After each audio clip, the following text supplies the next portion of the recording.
So I'm now being joined by Amy Adams and Anais Vanvliet, who are going to be discussing with us today the sibling relationship, the importance of the sibling relationship, the dynamics of healthy and perhaps not healthy sibling relationships, and also the impacts of forms of sexual violence, sibling sexual abuse, and other things that not only disrupt the sibling relationship, but also impact other siblings in the family if they are there. So both Amy and Anais are experts and specialists in these areas. So just very briefly, ladies, Amy, who are you and where do you hail from? Hi, Nancy. I'm Amy Adams. I'm a doctoral researcher at the University of Birmingham, and my research is looking at sibling relationships in the context of sibling sexual abuse. I also do other forms of research in this area. At the moment, I'm tackling a scoping review that is trying to establish almost the state of the nation, some what we know about sibling sexual abuse. And previously, I've done other works with Rape Crisis England and Wales and the Home Office on sibling sexual abuse. Excellent. Thank you for that. Anais. So I am a PhD candidate at McGill University. So I'm based at in Montreal, Jojage. And I focus less on sibling sexual assault or sibling sexual abuse specifically. And rather I look at the experiences of what we often call in the literature, non-abused, non-abuser siblings in any instance of child sexual abuse. So I'm interested in the experiences and the support needs of other children in the household when one child is experiencing child sexual abuse. And you and I recently had a lovely long conversation about the work that you're doing and the things that you're discovering on the SiblingsToo podcast. So it's great to have you back and to see you on this call with Amy. I suspect we're going to have a pretty rich conversation about siblings because the whole dynamic of siblings is rich. And I have a perspective that, I don't personally, I don't feel that we honor that relationship the way that we could as a society as a whole. And siblings don't generally honor the fact that their relationship is lifelong and enduring, good, bad, or ugly. It is what it is for the duration of their lives. Longer than any other relationship in their life is the relationship with their sibling. So that we're going to dive into that, I think, is super important. So let's start then. And I'm going to let you guys really take the reins of this conversation because these are your specialties here. So the only experience I have of understanding siblings is my own brothers. So, what do you think of the dynamics of a strong, healthy, bonded sibling relationship? Well, that's a great question. I think there are many things, and so it's sort of difficult to create a complete list. And as you said, the sibling relationship is one that doesn't receive as much attention as I think it deserves. And so that certainly creates a challenge in really delving into what constitutes a kind of bonded, healthy sibling relationship. But that being said, I think, what is available to us is we know that healthy sibling relationships often include things like the possibility of testing limits. So when we talk about sibling rivalry, for instance, and seeing that as a challenge, especially for parents who might be sort of trying to figure out how to understand the intensity of the sibling relationship. Sibling relationships have sometimes been referred to as the first social laboratory for children. So it's a really great place for young people to learn how to manage conflict, how to test boundaries in a way that's appropriate, and when they've gone too far. It's a great place to learn how to share, how to model behavior, and also kind of watch behavior and learn from another child's successes, how to then incorporate that information for their own life. I mean, there's so many things. Maybe I'll let Amy sort of jump in and share some of her thoughts, and then we can bounce around. Yeah, I don't know, Amy, if you had anything to add. I agree that I don't think there's a standard list. And like you say, I think sibling relationships, we see them as one of the most enduring and long lasting, but I think they're more than that. And often that's the first thing that you'll see research papers start with, but then they'll delve in. And like you say, sibling relationships have not been given as much attention as parent-child relationships. They're almost seen as just an add-on to family relations, but they're not given the same in-depth attention. And sociologically, they're not given an in-depth attention as well. So these nuances and social aspects often are missed. We have quite a lot of psychological research and understanding around child development and the impact there.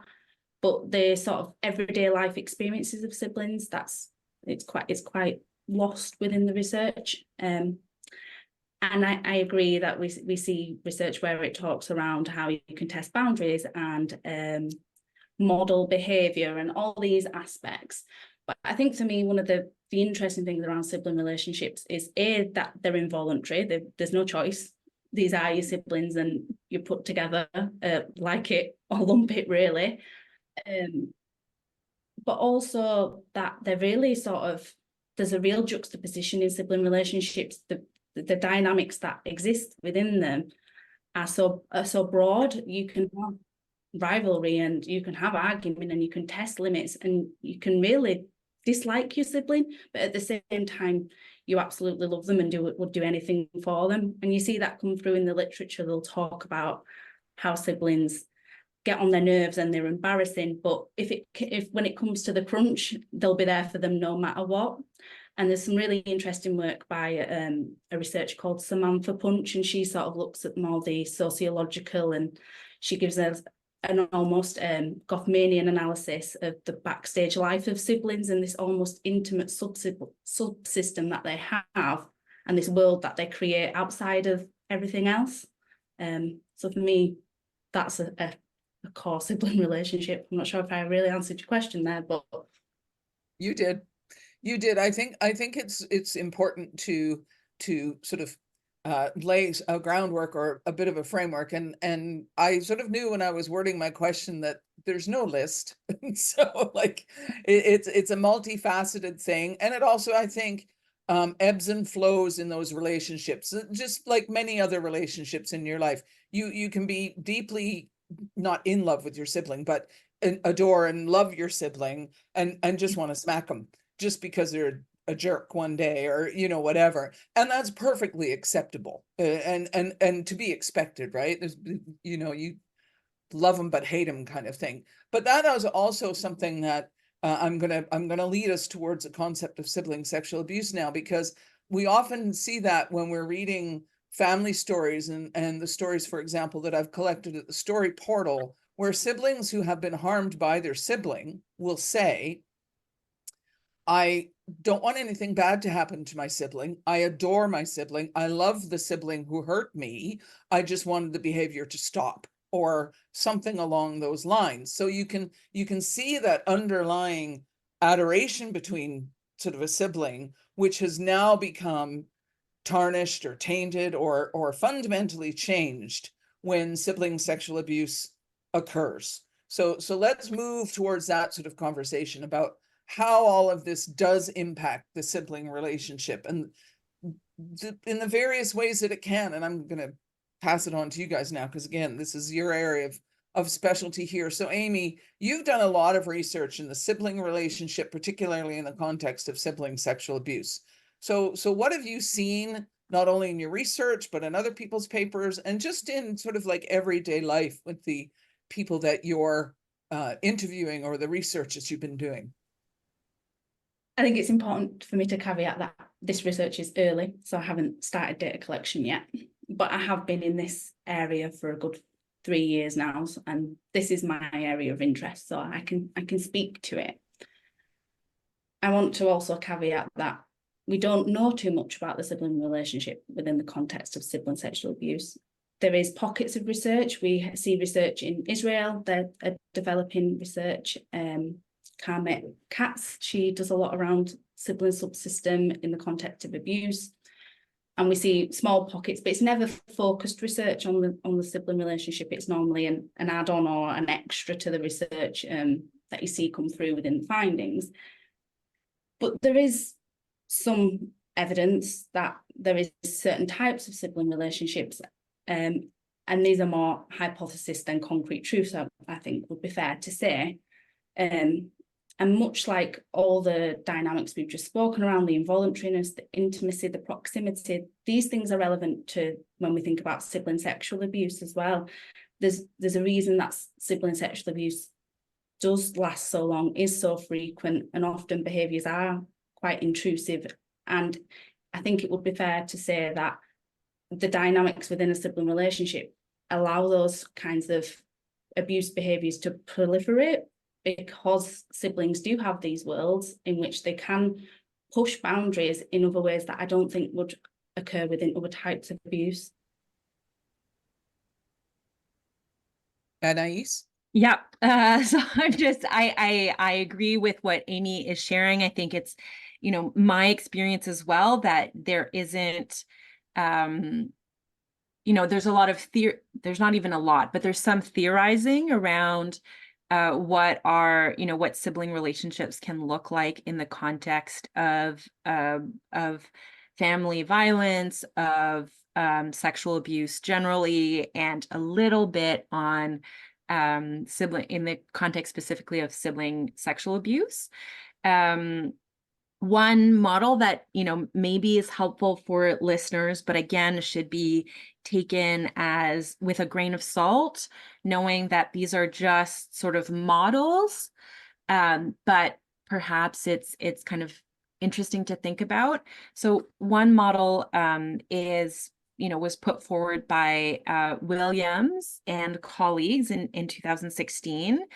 And they propose 5 possible types of sibling subsystems or constellation, right? Sibling relationships and dynamics in the context of abusive families. So this sort of ranges more broadly beyond only intrafamilial child sexual abuse. But they propose the ally subsystem. So this idea, right, kind of alluding back to the healthy sibling relationships that we discussed earlier, this idea of siblings who are allies to each other, who have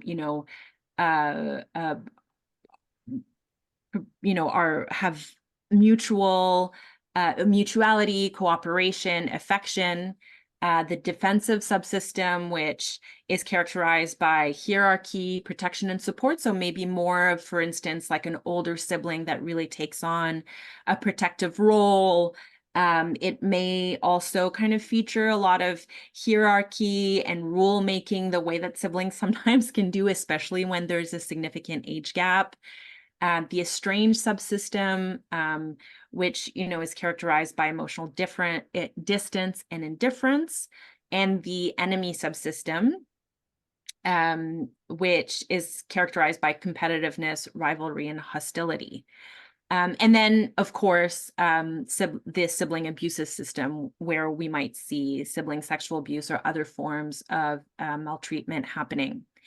And what they propose is this idea in some ways that the ally subsystem and the defensive subsystem are, healthy coping mechanisms within the sibling relationship, and that the 3 others, so the estranged subsystem, enemy subsystem, and abusive subsystem, would be examples of maladaptive strategies that are adopted by siblings. That being said, I think, we can kind of caveat that by saying that in the context of any form of family violence, siblings find ways to support each other. And, sometimes those are particularly effective and sometimes they're not. But for instance, estrangement can be a really healthy strategy to step away from the family, especially, let's say, a sibling who's a little bit older, who's maybe young to be leaving the household altogether, but who can disengage. And so estrangement between siblings in that context might actually be a really great strategy for the individual, but it might also impact on the other sibling's ability to cope. And so I think it also kind of points to the complexity of sibling relationships, and, you know, how we think about siblings both as a collective, right, as like young people who have relationships among each other and who can share resources and support, or, you know, be harmful to each other. But also that all of these young people are individuals, and they have to kind of juggle their relationship with siblings in the context of family adversity, and also their own well-being, and sort of how do you prioritize one or over the other. So there's a lot of dynamics that are happening all at once. And this is sort of new information for me. So I'm also thinking, as I'm sitting here, it's a lot of information, as you say, for the people involved, but I can imagine that a lot of, if we look at, say, subsystems or these dynamics that occur, siblings may be juggling different styles of relationships with other siblings. So there's a real, much like, as you were saying before, it's almost a laboratory for socialization and being social as you grow. As a sibling, when you're a young sibling and you're 7 and somebody else is 9 and somebody else is 15 or whatever, there's all sorts of dynamics going on, and you're learning about these relationships, and you could have an amazing relationship with a 9-year-old but really hate your 15-year-old sibling, right? So you've got all sorts of, it's not cut and dry. We know that sibling relationships are never cut and dry, nor are any of these models cut and dry, but it reinforces what you're saying, reinforces that the idea is that sibling relationships can be quite complicated, and they can also create great periods of comfort, support, safety, inclusion, you know, that ally type nature and stuff like that, right? So it's quite complex. And I'm just, you know, it stuns me really in many ways. And I became aware of this only recently, the lack of research in relation to sibling dynamics generally, but more specifically in terms of siblings, what happens to them as a unit or as different pockets of units, and also as individuals in the context of family violence or child sexual abuse generally, and sibling sexual abuse specifically. So it's just, there's just not a lot out there, right? So it's really kind of unfortunate. Amy, do you have a thought on that? Touching on what you said around this sort of multifacetedness, and we see this in the relation, we see this come through, particularly with sort of adult survivor retrospective accounts, and this idea of this like just juxtaposition in how they feel. And I think it's an interesting paper, I'm not sure if you've read it, by Daphne Tenner, and it's called "I Loving and Hating in the Same Breath." And I think that often speaks to siblings, but we see that sort of those feelings come through even in the context of sexual abuse. And I think there's an element as well, because we're speaking about systems, subsystems, sibling subsystems, but if we're talking about the systems of family systems theory, that would mean that we've got the sibling subsystem, the parent-child subsystem, and the parent-parent, and all these relationships are going on at the same time, and then they interlock with each other and have influence in each ways. So we need to think about the sibling relationship, yes, as an entity in its own right, but within these contexts, how they relate with their own parents and how parents relate with each other. And once you start building in more and more siblings, these relationships become more and more complex, and you've got all these different influences and dynamics. But what the research does allude to is that it's not straightforward, and often our understanding of sibling relationships in the context of sibling sexual abuse is retrospective accounts, and and that not that they're not quality and sound accounts, it's that as with a temporal lens, people's opinions change over time. So how they understand their sibling relationship might not be how children understand them at the time of the abuse. And I think that's important to hold on to, because child relationships are different to adult sibling relationships and adolescent sibling relationships. And there's a need for a developmental end there as well. But what we see is that estranged relationships, distant relationships as adults, as siblings move into adulthood where there has been abuse in childhood. I can think of a few studies where they talk around often family events may bring about the need for the sibling relationship to be there, and then that can be quite testing and put strains on survivors. You see that in Daphne Tenner's work. We see it in a piece of research, and the name's gone from my head, but it talks around when there's been sibling sexual abuse and adults are caring for parents who are in end of life stages, and they have to come to terms with dealing with the sibling relationship, but also with this major life event. So the complex is that we see with sibling relationship, they don't just go away because there's been abuse, and I don't think it's never clear cut. I don't think in that it just the sibling relationship ends and that's that, because actually we probably see less evidence of a complete break off. There still seems to be some form of relationship that proceeds through to adulthood. I'm not sure what your feelings on this, Anais. No, I really appreciate how you speak about sibling relationships in terms of really, I think it's important to humanize or to infuse conversations about sibling relationships with a lot of nuance and with as well kind of emphasizing the importance of that relationship because of what we were saying earlier in terms of, there's a lack of research, but also I think in popular discourse, I think we tend to overlook the significance of sibling relationships. And it's, as a result, I really appreciate how you're talking about the relationship as one that's really complex, where, on the one hand, there can be abuse occurring, but that doesn't mean that relationship sort of stops having meaningful contributions to a person's life. And that actually, in some ways, that is part of what makes sibling sexual abuse such a complex thing to kind of unpack, is because of how many layers the relationship can have. And I think it's really important to, like I said, humanize the relationship. Maybe isn't quite the right word, but to really manage to find ways to talk about its complexity, and therein lies the struggle, right? You can propose models on the one hand to help, let's say, if we have parents who are listening in, or clinicians, it can kind of give you something to think about.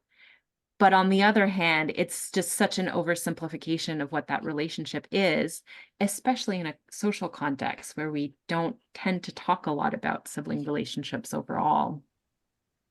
Yeah, and I think one of the things that as I'm listening to you guys talk, I think, and following on from what you were saying, Amy, when the abuse stops, say in sibling sexual abuse specifically, but in other forms of family violence and stuff, when it stops, that doesn't mean the impact of it stops. So in other types of abuse, we can,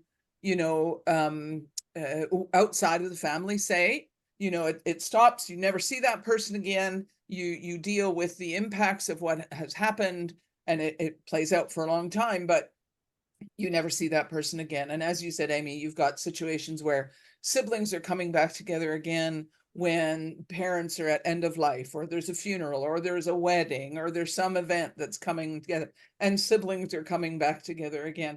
And I know for myself, outside of my family sort of history, my experiences of sibling sexual abuse and stuff like that, what I just turn into the little sister when I get near my older brothers. I just, I mean, I'm in my 60s now and I turn into like a 10-year-old. And I've heard so many of my friends say the same, they get near their siblings again and they just revert back to sort of the relationships that they had when they were younger, which indicates that complexity but also the impact of that relationship when we're quite young. And part of what the SiblingsToo project is endeavoring to do over time is help people to understand that one of the preventative pieces of sibling sexual abuse may be to reinforce and encourage the positive relationship between siblings right from right from infancy. You, as a family unit, you're reinforcing how important that sibling relationship is to the family, and how it's part of that dynamic. And parents that I've spoken to almost appreciate the idea that I might be able to minimize or potentially, well, let's just say minimize the possibility of sibling sexual abuse by talking to my kids both directly and indirectly about the positive nature of their sibling relationship. So yes, allowing for that rivalry and the antler tangling and the sparring and all that stuff that they do, but reinforcing that messaging of how valuable the relationship is, and why not to quote unquote hurt your sibling in one form or another. So that's sort of what's been going through my head as you guys have been talking about all of that.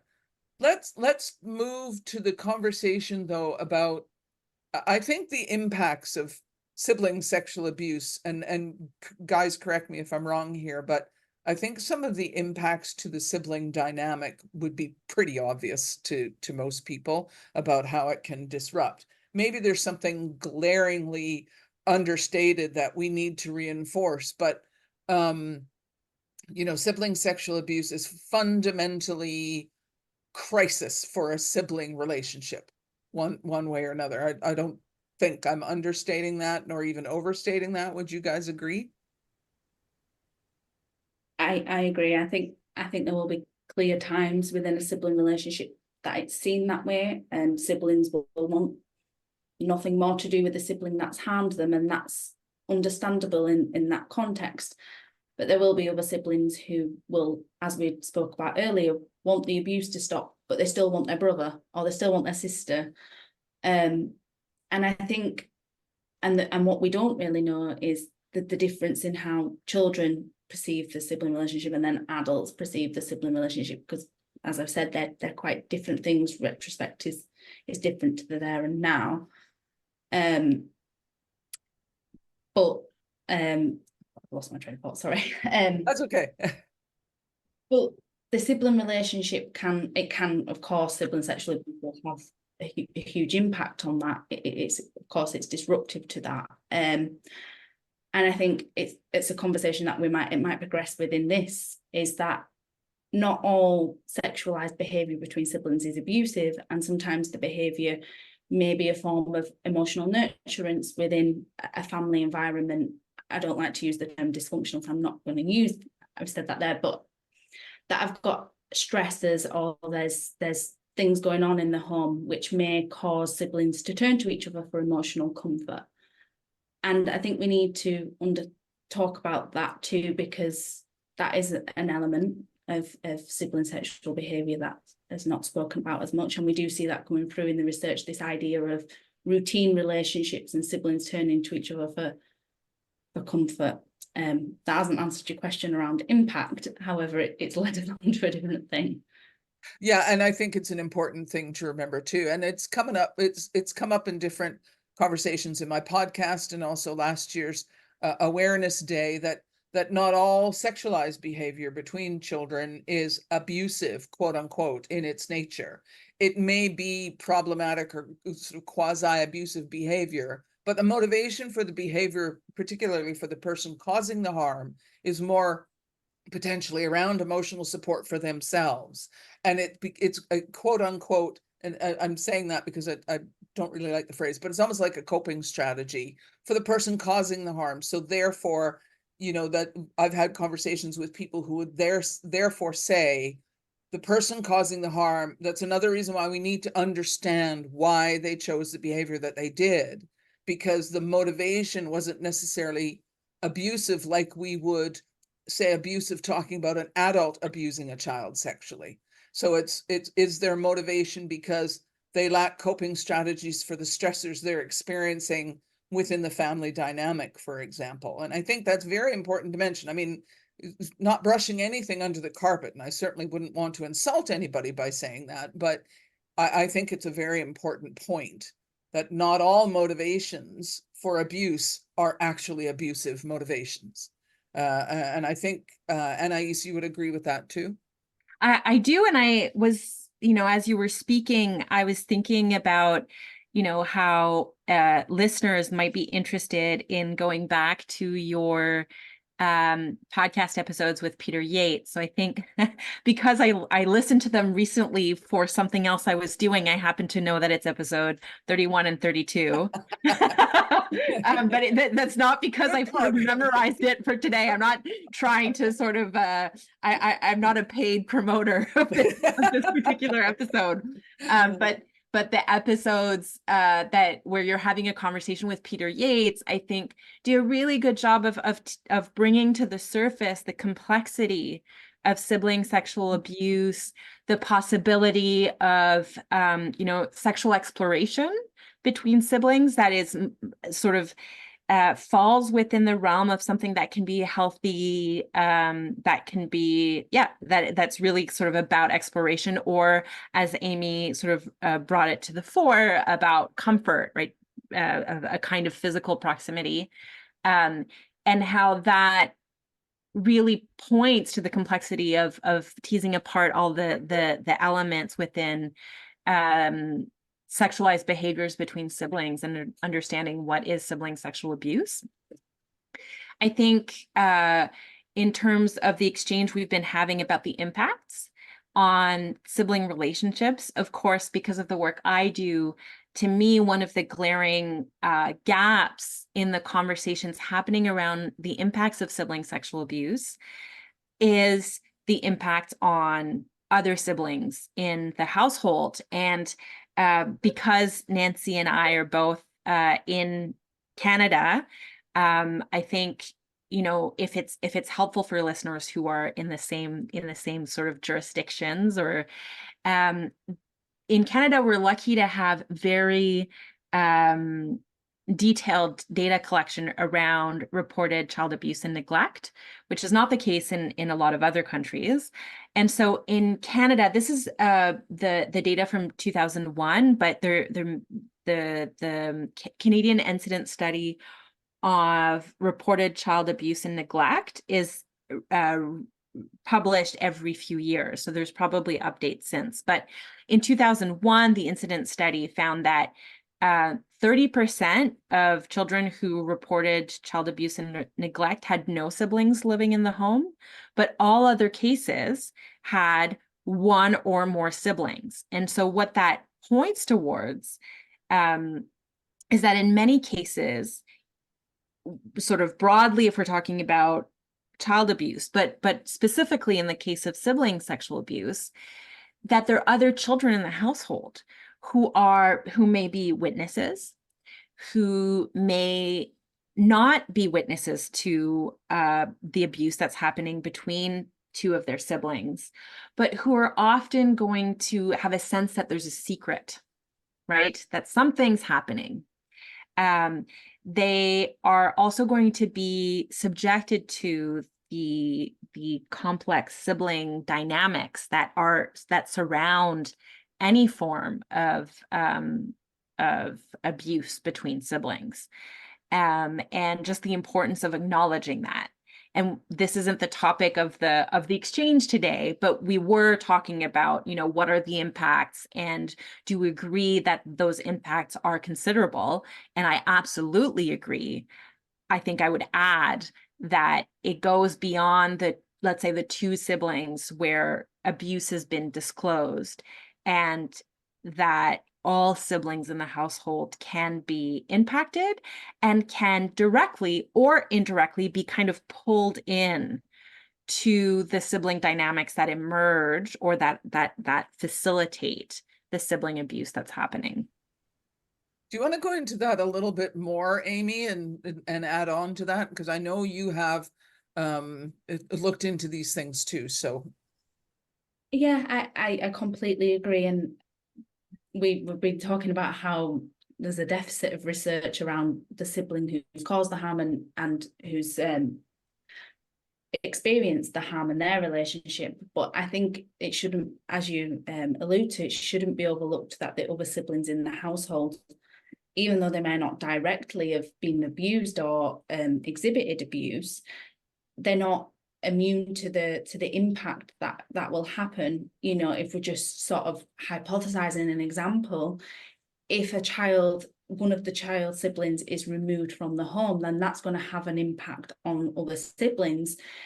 And there's evidence to suggest, albeit limited, that actually other siblings can be initiators of disclosure and help and support who've been harmed to disclose to parents. They could be a form of comfort. This is a disruption to their family unit and how they understand their families to be also. So absolutely their experiences and the impact it has on them shouldn't be overlooked. Their family unit is disrupted when sibling sexual abuse occurs, and especially in the aftermath and in recovery, I would argue there'll be a fundamental aspect to that. yeah, and I think the research sort of, again, the limited research that's there, and I know, Anais, this is you know, your area of expertise and specialization, is what are the impacts, and then also how do those siblings, how do they begin to cope? And I know we talked a little bit about it in the podcast. So do you want to touch on that a little bit, as about what you found in terms of, like, some siblings, when either they sense abuse, are aware of abuse, or after abuse is disclosed, they may become closer to one of the siblings rather than the other. They may distance themselves. Do you want to elaborate a little bit on that, please? I would be happy to, but I would like to do something before we jump into that.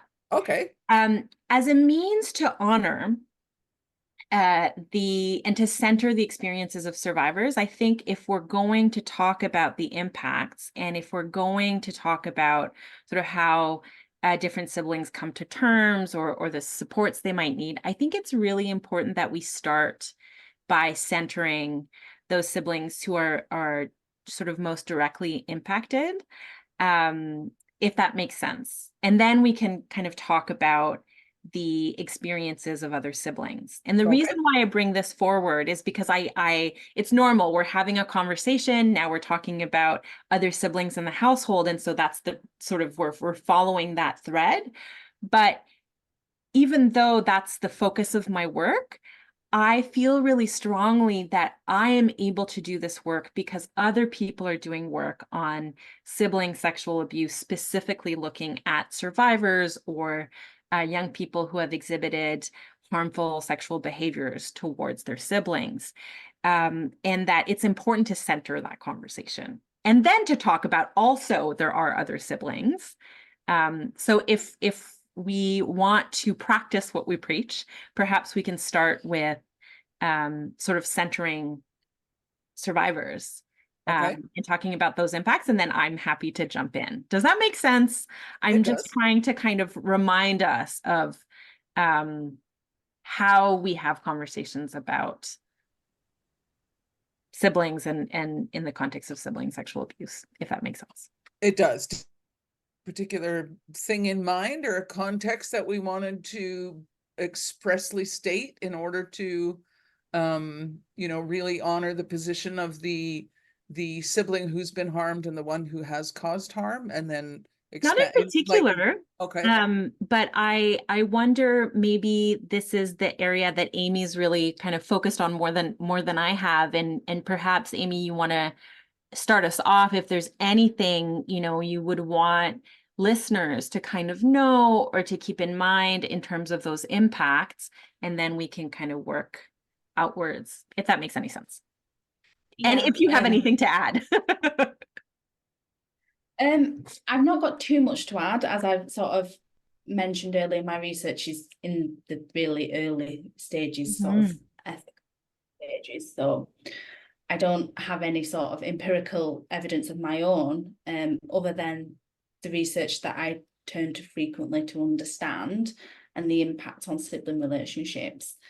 Like I've alluded to, I think in terms of impact, we know more about how it impacts adult survivors than children at the time of the relation, at the time of the abuse, I guess it would be best to call it. But we see these strains in family relationships. We see these difficulties in maintaining family relationships because of the abuse. I'm cautious in how I talk about impact, because often the research is qualitative. We don't know much about causal implications and impact. So I'm quite clear on that I'm not. I think it'd be fair not to say yes, it will impact this, and this, and survivors will have these impacts, because I don't think we can speak to that, to the evidence. And do you agree with Yeah, that? I absolutely agree. And Totally. I guess to me, if I'm sort of trying to project the goal of sharing that information is about, you know, if we have listeners who have either who work with families who are impacted or people who are impacted directly, I think about the importance of naming potential impacts as they've been uncovered or illustrated in the research as a means to say, hey, if this is something you've experienced or you've seen, it fits, it other people experience this too. But to acknowledge that there's a wide diversity of impacts and that we can't claim to have a comprehensive list, if that makes sense.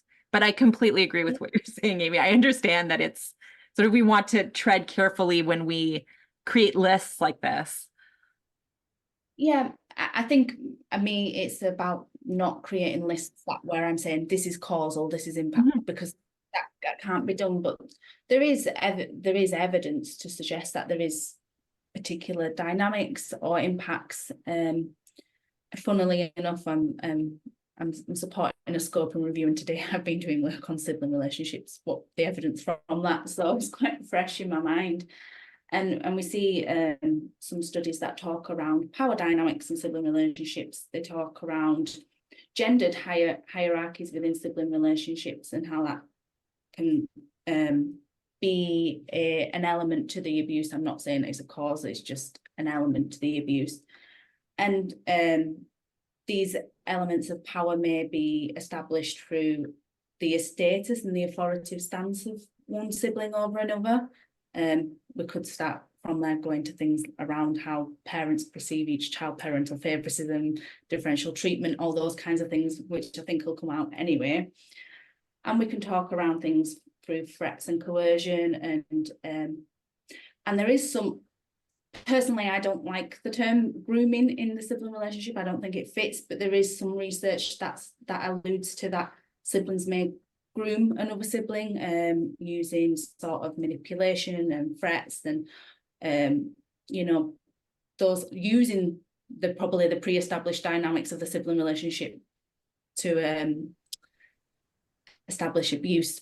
Although I caveat that I don't really feel like the term grooming is appropriate, but that's the term of the literature. Yeah, for me, one of the things I don't like about the term grooming is that because societal or normal discourse using that term is usually used in contexts where a person is introduced into a family unit or introduced to a person, and then and so it's a new relationship, and then they use that relationship and groom over a period of time, you know, whereas, as we've sort of said, the dynamic of the family relationship, the sibling relationship sort of begins as soon as the second child is born.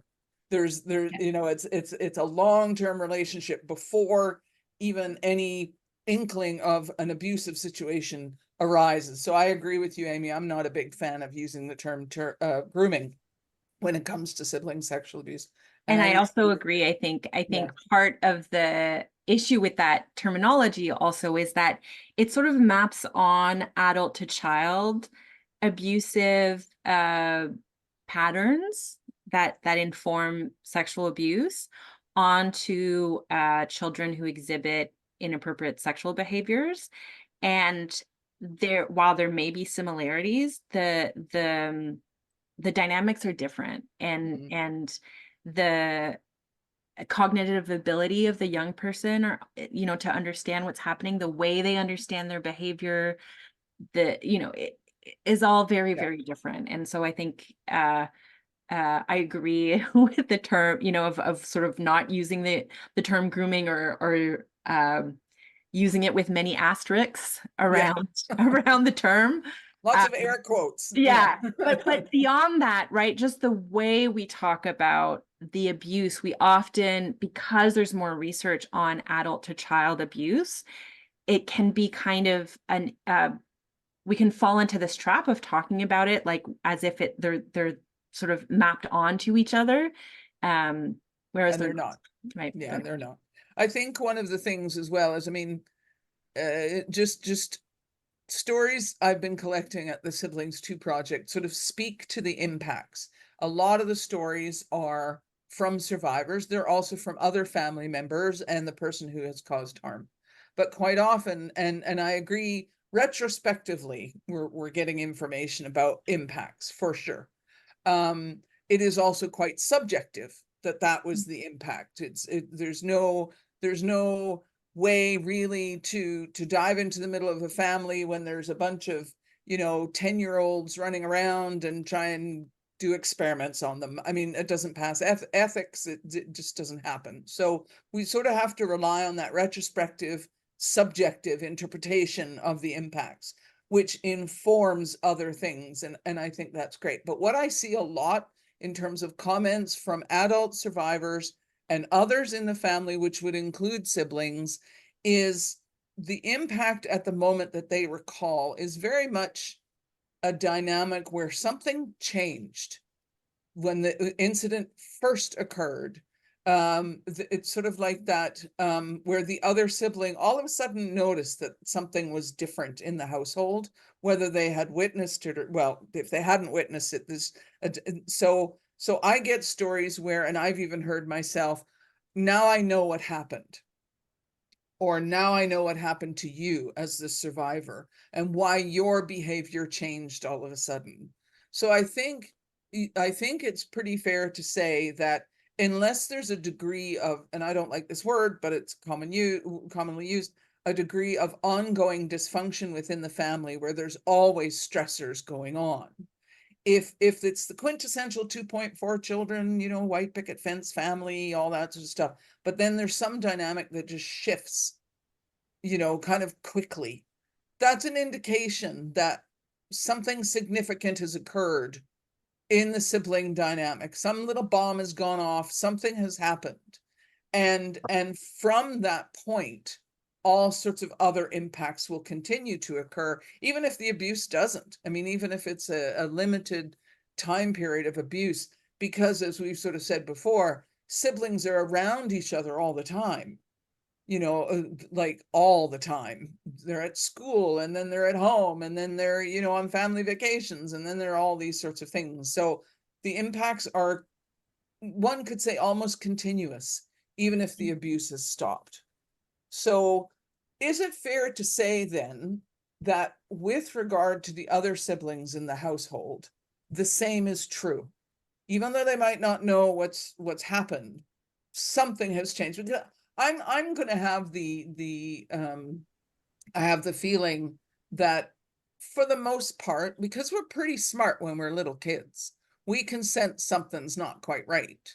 So is it fair to say that the impact to the other children in the household also begins then and sort of carries on in even just tiny incremental ways? Is that fair to say? In terms I mean, of again, sorry, I cut you off. I certainly didn't mean to do that.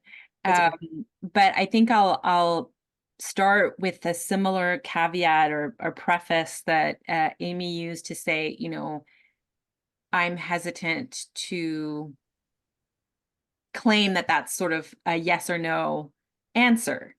But certainly what you've just described is something that comes up in the literature that's been described, that siblings, so not non-abusive, non-abuser siblings, will say, right? A sense that something was going on without necessarily knowing what it was. But that sense of walking on eggshells, something has changed, there's a secret, something is going on. And this is talked about in the context of intrafamilial adult to child abuse, but we can, I can well imagine that happening also in the context of sibling sexual abuse. And that being said, some siblings will share really not having had that sense that, you know, something was going on in the household. So it is possible for siblings of a survivor of intrafamilial child sexual abuse to really have little sense of what's happening. And that can happen. And I think it's important to name so that if there are listeners who have had that experience, that doesn't sort of sound like they somehow, like everyone else knew. It's not like that. It's certainly possible to not know something was happening. But it's true that in the literature, again, qualitative, right, where people are talking about their own experiences, often retrospectively as adults, they will bring up this idea that like they had some kind of sense that something was going on when disclosure happened. The actual content of what was disclosed might be like a bombshell piece of information, but the fact that, you know, something monumental was happening, something harmful was happening, may not be much of a surprise. Yeah, and then what we can, I believe we talked about this in the podcast, the idea then that that sibling who's not involved in the abuse makes their relationship with either the person harmed or potentially the sibling who caused the harm is liable to change or potential to change one way or another. Either they become more protective, they could become, you know, will want to defend the sibling who was harmed, or they might even want to defend the sibling who did the harming, and try and explain away their sibling's behavior. Conversely, they might get protective of the one that's been harmed and quite aggressive to the one that harmed. You know, there's all sorts of things that can happen. One of the things that we spoke about on the podcast that I found really interesting, and I'm glad you talked about it then, was the idea of the very what some people would consider to be odd, quote unquote, response of a non-abuser sibling, where there is a degree of confusion as to why they weren't involved in the abuse. Could you elaborate a little bit more on that? I find it fascinating. It makes complete sense to me. I just find it fascinating and worth pointing out for a moment on this call. Sure. So before delving into the specific dynamics you just alluded to, I think one of the themes that comes up a lot in the qualitative research on other siblings in the household is a theme of loneliness and a sense of isolation. And in particular, and this can, you know, be experienced through all sorts of different ways. But one of the ways that comes up is what you've just alluded to, which is this idea that especially young children, but not exclusively, have this desire to feel unique and cherished, and that relationships where sexual abuse is happening can also feature a lot of attention, gifts, time spent together. And for another child in the household looking into that relationship, it can feel very isolating. It can feel exclusionary, that especially before that child knows what's actually going on.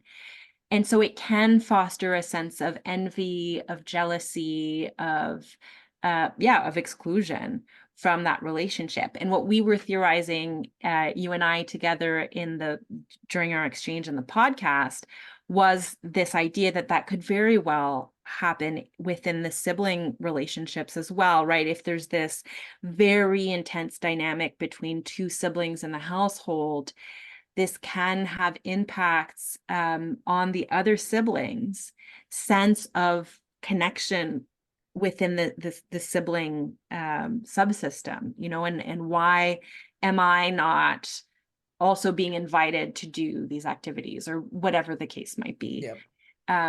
And that, I think that's an important one to point out, because it can really trigger feelings of shame thereafter, right? A sense of like, it's not really something I would want to happen to anyone, not myself, not my loved ones, not anyone. So why do I kind of have this lingering question of why not me? And that can be a really complicated one to disentangle for other siblings in the household. Well, one of the reasons why I touched on this is because I think it reinforces the notion that human emotion is quite complex. Whether we're talking about children or adults or whatever, we're just a complex bundle of neurons and feelings and all of these things that are going on. And to reinforce what we've said, there's no cut and dry answers here. There's models and there's theories and there's retrospective subjective information, qualitative information, you know, there's all these things going on. But in all of that complexity, I think it's quite simple to say in a positive way that the family dynamic is super important in both the potential for different kinds of abuse to occur and also in how the family as a whole heals when these things come to light. I think we would all agree that ideally they come to light at some point when the family can manage it, whether that's, you know, usually it doesn't occur when it's happening. We know that to be true, that most people don't disclose any kind of abuse, sexual abuse or otherwise, until they're much older. But the importance of that family dynamic, I personally, because of my own family dynamics, I'm not one that believes that blood is thicker than water. I believe that my relationships with my close friends and stuff is in many ways more important than family relationships. But my parents have both passed away now, you know, and the whole dynamic has changed, so it's completely different. But I think that in the simplest possible terms, the relationship between siblings, good, bad, and ugly, impacts not only those individuals, the two, even if it's a family of 10, there's still sibling relationships that's A and B in a context of 10. But so not only that immediate relationship, but then the other subsystems of sibling dynamics that are going on, then the family as a whole. And sibling sexual abuse is highly disruptive to that whole dynamic. But one of the solutions to that then is to look at the whole family unit when we're looking to heal and to recover and to move forward, particularly after sibling sexual abuse. Do you guys agree with that? Have I missed something? I feel I've missed something really obvious, but you know, I don't know. Do you agree with that? I agree that we need to look in the context of the whole family. You can't fully understand the sibling relationship without understanding other familial relationships. That's not to say that there's not components of a sibling relationship which are almost in their own right, but there will be influenced by the family dynamics. It's, you know, it's impossible for them not to be. And I suppose we could segue then into things around other family members and how that may influence the sibling relationships, particularly within a sexual abuse context. We could come to understand things around the parent-child relationship and how parents treat each sibling. We could also understand the parent-to-parent relationship and how that would influence how the siblings understand each other. For example, if you have parents who are abusive towards each other, or there's hypersexualization and an acceptance of abuse and sexuality within the home, well, siblings are more likely to model that behavior. So we do need to understand other types of relationships to understand the sibling relationship. And that might be a helpful segue conversation to start to unpiece some more dimensions, I think. The sibling relationship exists because there's a family dynamic, right? It comes with the territory, really. And as you said, there are elements of a sibling relationship outside of or separate to the family dynamic. And I'm wondering the extent to which, in terms of the other siblings in the household, I'm getting myself a little confused here as to where I'm trying to go, but it's more about how does your parent listening to this conversation, what do you take away in your mind about, because we've been talking a lot about dynamics and relationships and subsystems, and you think of your family as you recognize there's little units going on if you have lots of kids and almost like little cliques of siblings and stuff. But what do you take away from this conversation as a parent about viewing your sibling dynamics and the kids? How do you translate all of what we just said into how do you look at your children? Like, it's not a very well worded question, but I think you guys know what I'm trying to ask. Anais, do you have a thought on what I just said? Well, this might not be very satisfying as an answer, but the first thing that comes to mind is get curious about sibling relationships. I think a lot of parents they're observant, they have to deal with their children's sibling relationships all the time, but to really kind of get curious about what does it mean to be a sibling? What's your own sibling relationship been like? How does that inform how you view and intervene or interact with your children's sibling relationships, right? To just kind of get curious, think deeply about kind of in a if you can, to kind of take a step back and think about what those dynamics are and how they're happening.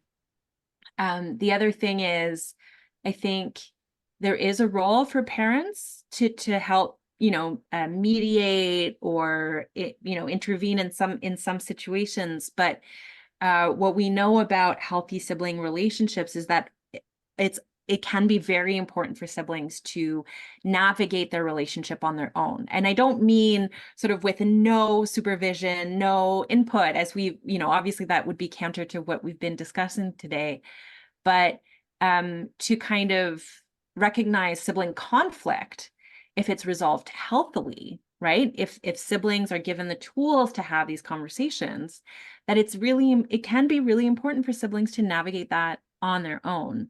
So there's sort of that desire to be very involved, especially given the intensity of sibling relationships sometimes, but also of knowing, or of kind of giving siblings a chance to resolve things on their own. That would be a thing that comes to mind, and of course that's a tricky one in the context where sometimes sibling dynamics become problematic. Sure. And we can get into that, but that would be my first sort of impulse, is to say get curious about sibling relationships. No, and then everything else can kind of flow from that. I think that's great. Amy, yourself, what do you think? You're a parent looking into this conversation going, that's all great, now what? Well, I agree. Get curious about sibling relationships, and understand the worlds that you have, and understand that how, I guess I'll go a step outwards. We often have this perception of sibling relationships that they're completely loving, there's never any abuse, they're founded on all these things, but really then they're not. They are to an extent, and parents aren't immune to those sort of societal perceptions of what a sibling is, and sibling sexual abuse really encroaches on what we believe siblings to be and what we believe children to be, and how children should and shouldn't behave. And I don't think parents are immune to that. And I think it's for parents to be pragmatic and to know that sibling relationships can go wrong and there can be abuse, and to have vigilance. I'm really cautious of not telling parents how to be and how to parent their children, because every context is different. But I guess it's to be aware that sibling relationships are not always love and harmony, and just to be open to knowing that. I think that's a super important message to send, and again, in other areas, last year's Awareness Day and the podcast, that's a message that's been reinforced by academics, professionals, and even those with lived experience. This idea that kids aren't all love and light and joy and bundles of fur and, you know, all that stuff. That can be quite difficult and have some really maladaptive behaviors and difficult things going on. And we need to open our eyes that children are capable of really, really bad behavior. And I think, I know Anais brought up PTAs earlier, but he touches on these in his work about how, particularly around professionals and how they view sibling relationships, and he did his work with social workers and how they viewed the sibling relationship as better together, even though there was evidence of abuse. So, you know, we have to recognise that it's professionals, that it's parents, that there's plenty of us that hold on to these ideas that sibling relationships are founded only upon love, and that childhood is asexual and also always founded upon love and not abuse. And I think we need to unpick some of these misconceptions about what siblings are, what children are. And I think we need to start broad to make our way into these sort of really nuanced ideas, but just to be open to the possibility that sibling sexual abuse could happen in your home. I'm always cautious that you need to be a certain type of family or a certain type of relationship for these things to happen, and I don't think that's necessarily true. There's plenty of circumstances in which sibling sexual abuse can occur. I use quote unquote functional families, you know, parents who are married, parents who have good jobs and seem that their families are functioning well and that their children are happy, and these things can happen in those types of homes just as much as the abusive and maladaptive homes, and I think we need to be cautious of that too. And to build on what you're saying, just because I think it's really important to open that conversation up to kind of, in some ways, I think a lot about the taboo around child sexual abuse and how little it serves most of the people who are concerned with that, with child sexual abuse, in the sense that opening up conversations about the harmfulness that, you know, the harm that siblings can cause to one another. But beyond that, just opening up conversations about sexually abusive behaviors could benefit a lot of us, a lot of our families. And so I think what you're bringing is really, really important to kind of bring that to the fore, that awareness that sibling relationships aren't always loving. Yeah. But also on the flip side, so again, this is building on some of the findings of Peter Yates. He's also talked about, kind of on the flip side, parents, mostly on the sort of with parents, but also with professionals, catastrophizing, right? Mm-hmm. And sort of balancing between holding an awareness that sibling relationships can be abusive, they can be harmful, even if they're not abusive, right? They sort of it exists on a continuum. Mm-hmm. But also not to catastrophize, to recognize that lots of sibling relationships are supportive, even if complex, that they have moments of intensity that is maybe not at its best, and moments of support and warmth. And to find, and that's not easy to hold for anyone, right? The nuances of sort of human behavior, but the importance of kind of finding a balance between acknowledgement and not sort of building it up to see it everywhere, if that makes sense. I think one of the interesting things is if we look across the lifespan of people, and we also look across subject matters in human existence, we find that people want black and white and they want answers. And sibling sexual abuse is never going to be either one of those things. At the same time, most things aren't either. We want that black and white. We want to have the lists. We want concrete things, but in actual fact, they don't really exist anywhere, except for in hardcore science that H2O equals water. You know, like, I mean, that's about it. Everything else about life is nuanced. And what I think is a message that we've been saying here, particularly in the last couple of minutes, is that although statistics still show that sibling sexual abuse is not likely to happen in your family, because even though the research is still minimal, it's not like 90% of families are going to experience sibling sexual abuse, or even 50% of families, though nobody's totally sure about that. But in any event, the idea of being open to these conversations, the idea of opening to what you were saying, Anais, about being curious, learning about the sibling relationship, understanding more about sibling sexual abuse, understanding more about the dynamics of the relationship, say, between kids when they're toddlers versus adolescents versus adults, informing oneself, whether you're a parent, a professional, an adult survivor, an adult who caused harm, all of these sorts of things, that can never be a bad thing.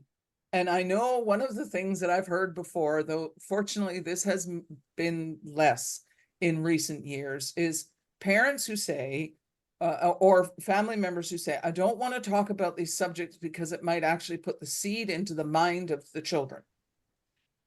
That's not likely to happen.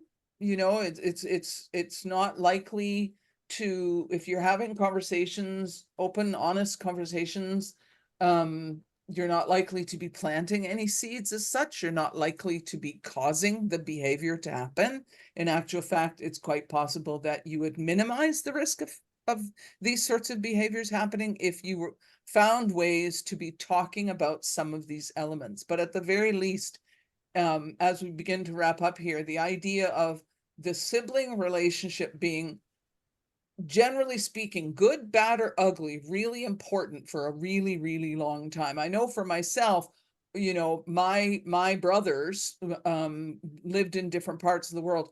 I lived as far away from them as I possibly could, you know, in terms of the big, wide globe. But they were still on my mind in one way or another, and will be for the rest of my life. So whereas other people who've come and gone in my life who may have caused me harm in some way, or may have, you know, been a really good friend, but we're not friends anymore, I don't think about them much anymore. Do you know what I mean? But my relationship with my brothers, even at a distance, is enduring.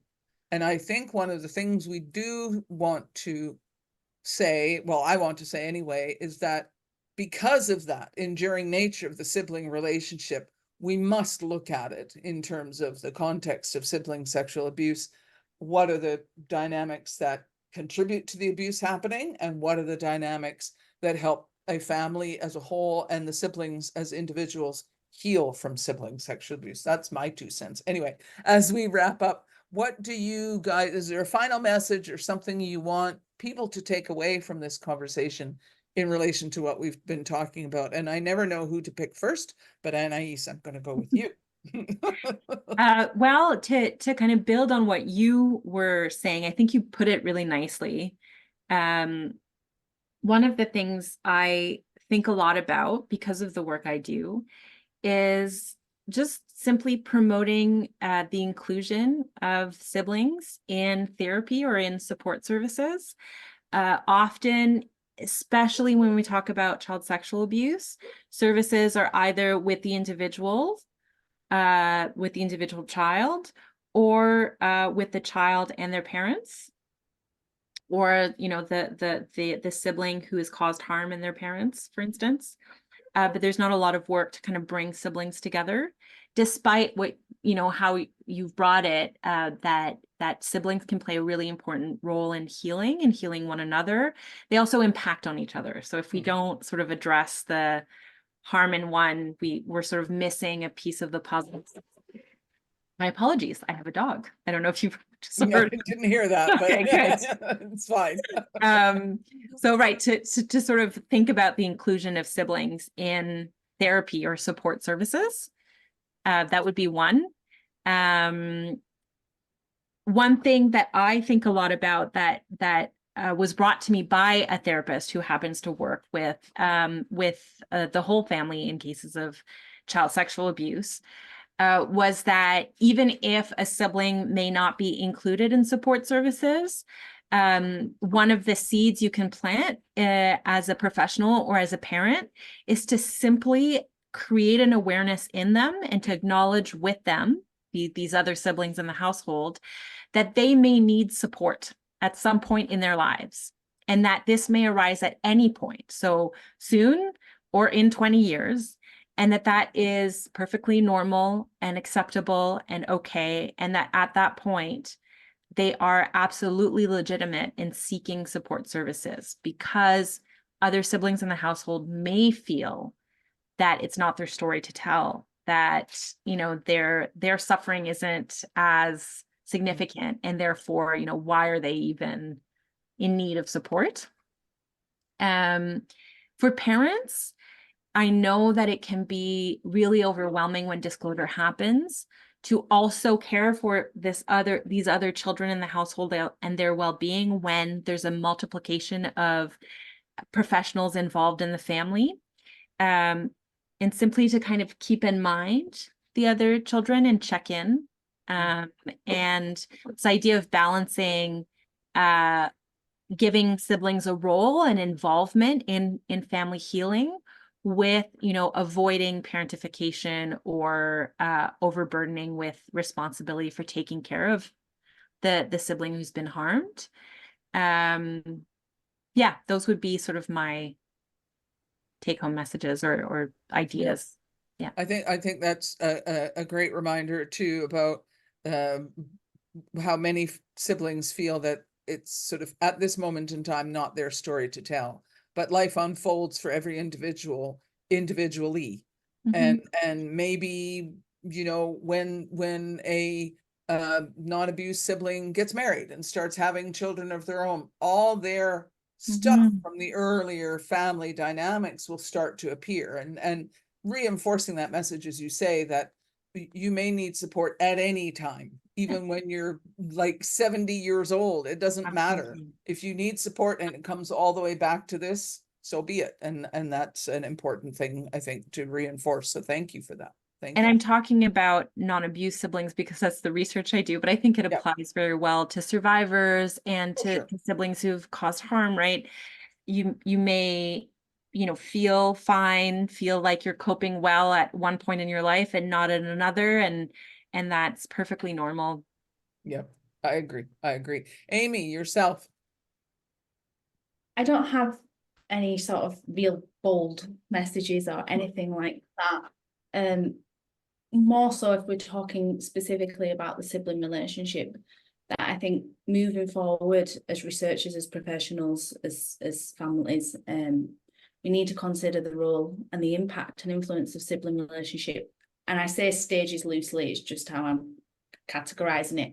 You know, reasons why the abuse may start, the types of abusive behaviours, and in relation to the sibling relationship, the proximity, frequency, the intensity of behaviours, and also in the aftermath of discovery, and how the sibling relationship needs to be considered when we're thinking about recovery and sibling contact and all these things that come to mind when sibling sexual abuse is disclosed.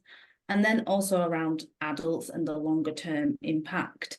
I think we need to consider and really push for understanding the sibling relationship. And often we're always quick to parental influence on children, and, you know, how parental characteristics in relation to child sexual abuse and sibling sexual abuse. But we often overlook other relationships. And I think we need, moving forward in research and practice, we really need to start focusing on siblings and the relationship that sits around the abuse. I think that, that's sort of a great point to reinforce as we wrap up, that, I mean, we all know and agree that the research on sibling relationships is minimal. It's even more minimal in the impact of any sort of family violence or whatever on the sibling that's not involved.